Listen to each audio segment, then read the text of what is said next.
Oração dos Pretos Velhos.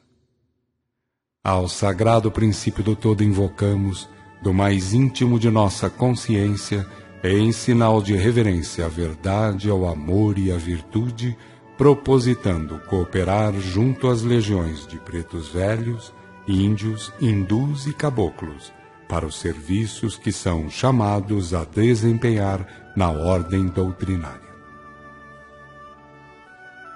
Ao Cristo apelamos, como diretor planetário e senhor dos 7 escalões em que se distribui a humanidade terrestre, composta de encarnados e desencarnados, desejando oferecer colaboração eficiente, de caráter fraterno, em defesa da verdade e da justiça, contra aqueles que, contrariando os sagrados objetivos da vida, se entregam aos atos que contradizem a lei de Deus.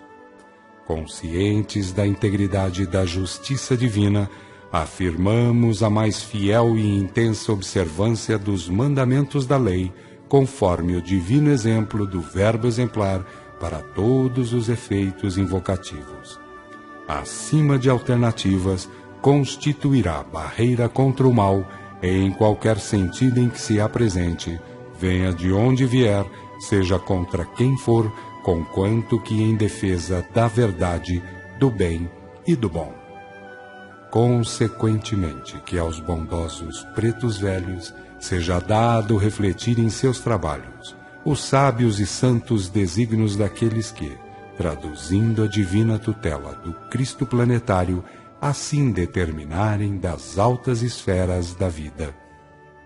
Que as legiões de índios, simples, espontâneas e valorosas, sempre maravilhosamente ligadas à natureza exuberante, possam agir sob a direção benévola e rigorosa dos altos mentores da vida planetária, lutando pela ordem e pelo bem, pelo progresso no seio do amor, que tenham de Deus as graças devidas.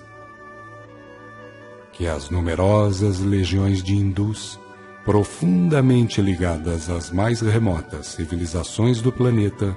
formando, portanto, nas altas cortes da hierarquia terrestre,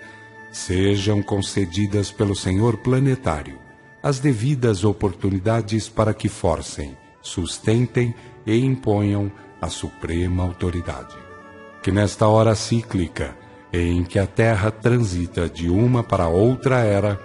as mentes humanas possam receber os eflúvios da pureza e da sabedoria, a fim de que sintam os divinos apelos do Cristo, em favor dos santos desígnios do Pai amantíssimo, que é a divinização de todos os filhos. Que as legiões de caboclos, humildes e bondosos,